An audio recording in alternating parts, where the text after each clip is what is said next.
On the landing page, when you scroll down to the bottom, you will find Bachelor of Midwifery with the little star above it. Now, for your information, the star is there purely because when this information transfers across to the mobile app, if we did have information in there, it would make the mobile app look very busy with all of that information being transferred across individually. So for purposes of today, it's just got a star there, and then you'll have Bachelor of Midwifery. This is mainly where all your recording will occur. So click on this and open it up.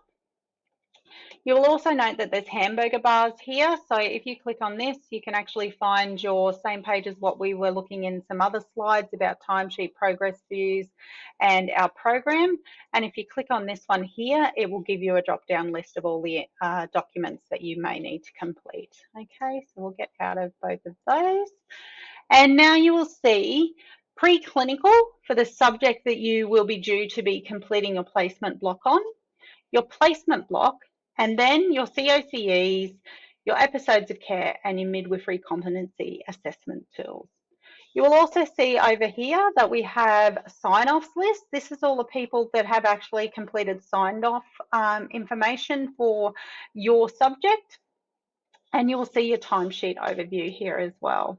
Okay, so this preclinical component, this component is open to you throughout the course of your whole subject semester. And this information is completed prior to you going on placement. When you click in here, you will find it has an overview, which is literally all the information that you can access. And you'll notice that you can get to your episodes of care and COCEs through this as well as along here. That's because these things from the pink tab right across to the blue tab for midwifery competency assessments are always available to you, the same as what your midwifery clinical workbook would be in the hard copy. So these are accessible in multiple different ways for you to access, but they will all be readily available for you to input. So that's your overview. The pre-prac is completed, usually at or before or just after your briefing video. And in that, it will have a placement student agreement. Now, you will have a complete now button right here on the right-hand side across from it.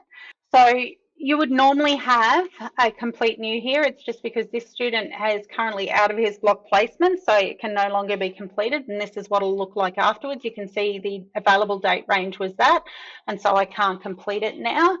But the complete new box will be available to all of your documents that you're able to complete within your time frame. And for example, in these circumstances, you can see clearly here that it's sitting here ready for you to do at all times. So returning back to your pre-placement, the first component is the student agreement, as I said, and this is just reminding you about your responsibility to follow the code of conduct, social media policies, and where to seek support if you have any questions. Okay, so what you will do then is you will agree to it, sign it, and submit, which we will step through in other ones. Then the placement learning objectives. This is your opportunity to put key learning objectives in what you would like to complete on your placement, making sure that you're following that SMART format in specific, measurable, achievable, relevant, and timely. These are what you can go and talk to your clinical assessor about in what you would like to achieve for your subject. Being mindful that we're aware that depending on what position or place that you get set, that sometimes your objectives may not be able to be achieved, and we will talk about reflection on that later.